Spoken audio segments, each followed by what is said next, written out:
बिस्मिल्लाहिर्रहमानिर्रहीम। Dear students, this is Bilal Hasan, your physics teacher. और हम पढ़ रहे थे साउंड के बारे में। अब तक हम लोगों ने साउंड के बारे में पढ़ा, साउंड को डिफ़ाइन किया और साउंड को प्रोड्यूस करने के डिफरेंट मेथड्स पढ़े। और उससे हमने ये साबित किया कि साउंड को प्रोड्यूस करने के लिए एक वाइब्रेटिंग बॉडी की ज़रूरत है। और उसके बाद एक छोटे से एक्सपेरिमेंट से हमने साउंड वेव्स को मैकेनिकल वेव्स प्रूव किया, क्योंकि sound waves are those waves which can require medium for their propagation. और उसके बाद हमने एक और छोटे से एक्सपेरिमेंट से इस बात को वेरीफाई किया कि sound waves are longitudinal waves, क्योंकि इनके अंदर वेव्स गुजरने के बाद जो मीडियम के पार्टिकल्स हैं वो बैक एंड फोर्थ मूवमेंट शुरू कर देते हैं। तो इसका मतलब कि sound waves are longitudinal waves. इस लेसन को अगर आप लोगों ने अभी तक नहीं सुना या उस वीडियो को दोबारा फिर से देखना चाहते हैं तो ऊपर आने वाले नोटिफिकेशन पे क्लिक करके आप लोग साउंड्स और ये तमाम के तमाम एक्सपेरिमेंट्स को दोबारा फिर से सुन सकते हैं। तो आज का हमारा टॉपिक है that are characteristics of sound. Characteristics of sound wave से मुराद के साउंड्स की वो खसूसियत हैं, वो खूबियाँ हैं जिसकी वजह से हम एक ऊंची और एक नीची आवाज़, भारी और बारीक आवाज़ या फिर दो एक जैसी या दो मुख्तलिफ आवाज़ों में फ़र्क महसूस कर सकते हैं। ये कहलाती हैं कैरेक्टरिस्टिक्स ऑफ साउंड वेव्स। अब sounds of different objects can be distinguish on the basis of different characteristics as described below. तो सबसे पहली कैरेक्टरिस्टिक्स जो कि हमारी साउंड की आती है that is loudness. Loudness is a characteristics of sound by which loud and faint sound can be distinguished. Means कि loudness से मुराद हमारी आवाज़ की वो characteristics है जिसकी वजह से हम बुलंद और मध्यम आवाज़ों में फ़र्क महसूस कर सकते हैं। मिसाल के तौर पे when we talk to our friends our voice is low, but when we address a public gathering our voice is loud. Loudness of sound depends upon the number of factors. वो कौन कौन से फैक्टर्स हैं जिनके ऊपर हमारी जो loudness है वो डिपेंड करती है। The first factor is amplitude of a vibrating body. Amplitude of vibrating body means the loudness of sound and varies with the amplitude of vibrating body. The sound produced by a sitar will be loud if we pluck its wire more violently. Similarly, when we beat a drum forcefully, the amplitude of its membrane increases and we hear a loud sound. मिसाल के तौर पे हमारे सामने एक chair रखी हो और हम उस चेयर के ऊपर यहाँ से ज़रब लगाएं तो उस वक्त उसकी आवाज़ हमें बारीक और कम सुनाई देगी। लेकिन इसी के मद्दे मुकाबिल अगर हम उसी चेयर को ज़्यादा ऊंची ज़रब लगाएं तो इसका मतलब अब हम लोगों ने अपनी फोर्स का एम्पलीट्यूड बढ़ा दिया है। तो एम्पलीट्यूड के बढ़ जाने से लाउडनेस ऑफ साउंड भी बढ़ जाती है। ये बिल्कुल ऐसा ही है कि हमारे सामने गिटार हो और उस गिटार के जो तारे हैं उनको हम थोड़ा से एम्पलीट्यूड पर छोड़ें तो कम आवाज़ सुनाई देगी, और अगर हम उसी एम्पलीट्यूड को बढ़ा दें तो हमारी आवाज़ उसकी निस्बत ज़्यादा हो जाएगी। तो एम्पलीट्यूड ऑफ वाइब्रेटिंग बॉडी के बाद हमारा जो नेक्स्ट आर्टिकल है that is area of vibrating body. Means जो बॉडी वाइब्रेट कर रही है उसका एरिया लाउडनेस पे किस तरह से अफेक्ट करता है। The loudness of sound also depends upon the area of vibrating body. For example, sound produced by a large drum is louder than that by a small one because of its large vibrating area. कि अगर हम लोग देखें कि हमारे सामने एक बड़ा वाइब्रेटिंग एरिया हो, एक बड़ा ढोल रखा हो, तो अगर उसके ऊपर हम ज़रब लगाएं तो उसमें से ज़्यादा बुलंद आवाज़ आएगी, और उसकी निस्बत हमारे सामने एक छोटी सी ढोलकी रखी गई हो और उसके ऊपर हम ज़रब लगाएं तो उसमें से हमें कम आवाज़ आएगी। उसकी वजह यही है कि बड़े ड्रम का जो वाइब्रेटिंग एरिया है वो ज़्यादा है और जो छोटे ड्रम है उसका वाइब्रेटिंग एरिया कम है। तो एरिया ऑफ वाइब्रेटिंग बॉडी के बाद हमारा जो सी पॉइंट है that is distance from vibrating body. Distance from vibrating body भी लाउडनेस पे डिपेंड करता है। किस तरह से डिपेंड करता है? Loudness of sound also depends upon the distance of vibrating body from the listener. It is caused by the decrease in amplitude due to increase in distance. Loudness also depends upon the physical condition of the ear of listener. मिसाल के तौर पे एक मस्जिद हमारे घर के बिल्कुल करीब है और एक मस्जिद हमारे घर से काफ़ी दूर है, तो उन दोनों में से किसकी आवाज़ हमें ऊंची सुनाई देती है? डेफिनेटली वो मस्जिद जो हमारे घर के करीब है, क्योंकि वो वाली मस्जिद जो कि हमारे घर के करीब है उसका डिस्टेंस हमसे कम है। तो डिस्टेंस कम हो जाने से लाउडनेस बढ़ जाएगी। जैसा कि हम लोगों ने इस अपने नीचे वाली लाइन में पढ़ा कि amplitude is increases due to decrease in distance, कि एम्पलीट्यूड डिक्रीज होगा तो डिस्टेंस इंक्रीज होगा और डिस्टेंस के इंक्रीज हो जाने से एम्पलीट्यूड कम हो जाएगा। तो ये तमाम के तमाम फैक्टर्स हमारी लाउडनेस पे अफेक्ट करते हैं. Loudness is a characteristics of sound by which loud and फेंट साउंड कैन बी डिस्टिंग्विश्ड. तो लाउडनेस के बाद हमारा जो नेक्स्ट आर्टिकल है that is pitch.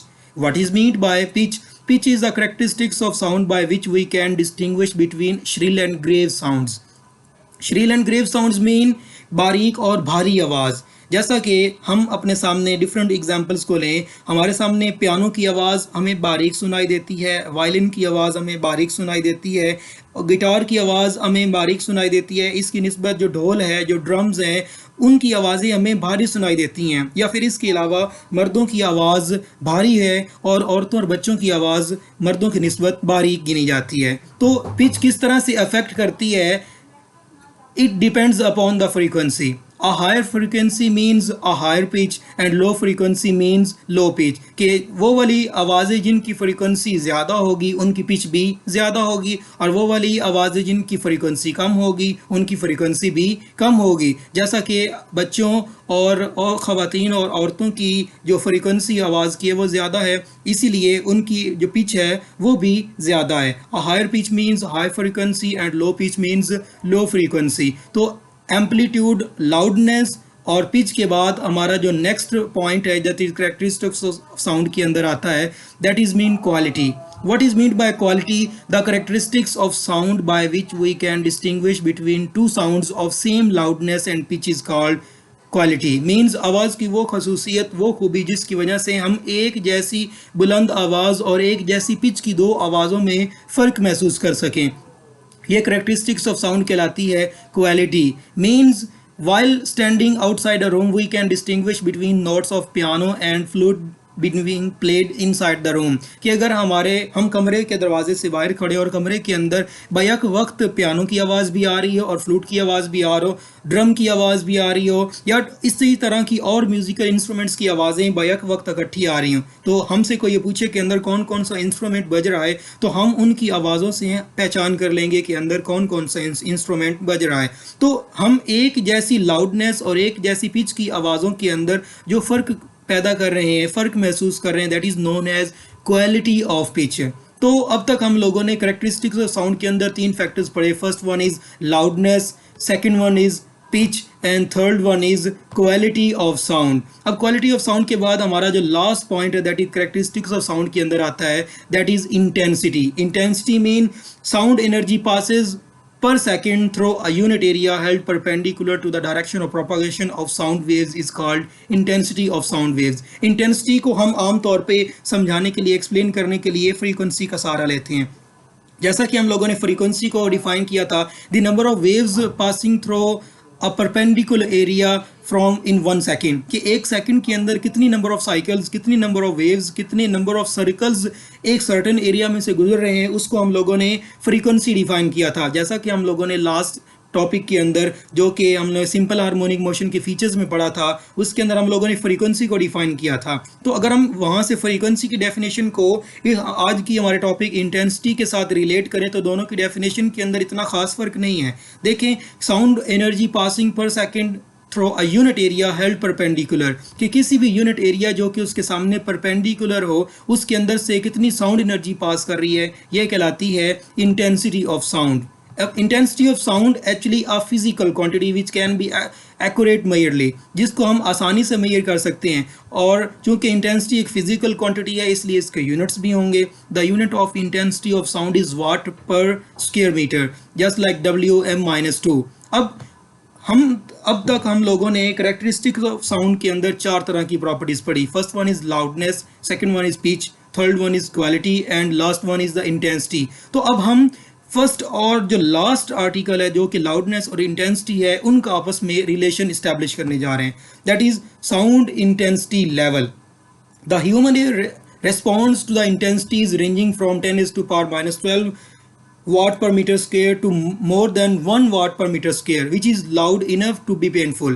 Because the range is so wide, intensities are scaled by factor of 10. The barely audible and faintest intensity of sound is 10⁻⁻12। अब यहाँ पे एक बहुत ही इंपॉर्टेंट एमसीक्यूज और शॉर्ट क्वेश्चन बनता है, that is the 10⁻⁻12 watt per metre square is taken as the reference intensity which is called zero bel. अब इस चीज़ को जीरो बेल कहा जाता है। Zero bells means 10⁻⁻12 watt per metre square. और बेल अलेक्जेंडर ग्राहम बेल के honour के अंदर इंटेंसिटी के यूनिट्स को रखा गया। अब साउंड और जो इंटेंसिटी ऑफ लाउडनेस है उनका आपस में किस तरह से रिलेशन है। The loudness of sound depends not only the intensity of sound but also the physical condition of the air. The human ear is more sensitive to some frequencies rather than others. Loudness L of a sound is directly proportional to the logarithm of intensity.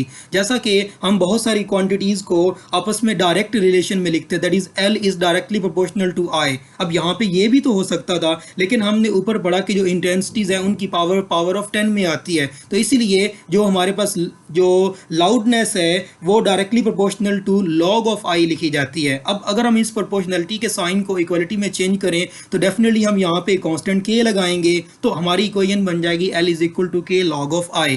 अब अगर हमारे पास L से मुराद loudness हो और I से मुराद intensity हो तो हम L नॉट से मुराद loudness of faintest audible sound of I naught and L be the loudness of unknown sound of intensity I, means capital L means the loudest sound और L naught means the loudness of faintest audible sound। तो similarly अगर हम यहाँ पे दोनों relations को change out करें तो हमारे पास ये नई इक्वेशन बनेगी, that is L naught which is equal to K log of I naught। L naught means the loudness of faintest audible sound of intensity I naught और जो L है उससे मुराद the loudness of a physical sound. तो इन दोनों equations को अगर हम आपस में सबट्रैक्ट करते हैं, subtracting equation 1 from equation 2, then we get L minus L naught which is equal to K log of I minus log of I naught. अगर हम लॉग की प्रॉपर्टी को यहाँ पे यूज़ करें तो जहाँ पे दो लॉग आपस में सबट्रैक्ट हो रहे हों वो दोनों को हम डिवीजन की सूरत में लिख लेते हैं, that is K log of I over I not. तो यहाँ पे हमारे पास K की वैल्यूज़ को मद्देनजर रखते हुए this difference L minus L naught between the loudness L of an unknown sound and the loudness L naught is the called intensity level of unknown sound। Therefore the intensity level of an unknown sound given by the equation that is L minus L naught, that the difference between two loudness intensity which is equal to intensity level। तो अगर हम इस equation के अंदर K की values को find out करें तो अगर हम तमाम की तमाम इक्वेशंस को मर्ज आउट करें, समराइज करें तो हमारे पास K की वैल्यू 1 बनती है। उसकी वजह क्या है, the intensity of I unknown sound is 10 times greater than the intensity of I naught। तो इसका मतलब कि यहाँ पे K की वैल्यू 1 बनेगी। हम K की वैल्यू को 1 पुट करने के बाद intensity level which is equal to log of I over I naught और इंटेंसिटी लेवल के यूनिट होंगे बेल। अब बेल बेसिकली एक बड़ा यूनिट है। Bel is a very large unit of intensity level of a sound. Generally, a small unit called decibel is used. Decibel abbreviation as dB. It must be remembered that 1 bell is which is equal to 10 decibel। अब ये हमारे पास 10 bell decibel is equal to 1 bel, तो यहाँ पे 1 bell की जगह पे हम पुट करेंगे 10 डेसीबेल, तो हमारे पास ये इक्वेशन बन जाएगी 10 log of I over I naught into decibel, means 1 bel which is equal to 10 decibel. तो जिस तरह के हम डिफरेंट तरह के मीटर्स के बारे में पढ़ते हैं कि कुछ क्वांटिटीज़ को मेजर करने के लिए कुछ खास तरह के इंस्ट्रूमेंट्स इस्तेमाल किए जाते हैं, तो सिमिलरली हमने ऊपर पढ़ा कि जो हमारे पास इंटेंसिटी है वो भी एक फिजिकल क्वांटिटी है जिसको हम एक्यूरेटली तौर पे मेजर कर सकते हैं। तो इंटेंसिटी लेवल को मेजर करने के लिए भी एक स्केल बनाया जाता है जिस स्केल को नाम देते हैं डेसिबल स्केल। अब ये टॉपिक आज का हमारा लेंथी है जिसके अंदर हम लोगों ने करेक्टरिस्टिक्स ऑफ साउंड के डिफरेंट फैक्टर्स के बारे में पढ़ा, जिसके अंदर हम लोगों ने लाउडनेस, पिच क्वालिटी और इंटेंसिटी, और फिर हम लोगों ने लाउडनेस और इंटेंसिटी का आपस में रिलेशन एक्सप्लेन करते हुए हम लोगों ने एक रिलेशन डिराइव किया, that is intensity level which is equal to 10 log of I over I naught, और जिसके यूनिट्स होंगे 10 डेसीबेल। आज का लेसन नीचे डिस्क्रिप्शन में से कॉपी कर लीजिए। अपना ख्याल रखिए। अल्लाह ने के बाद।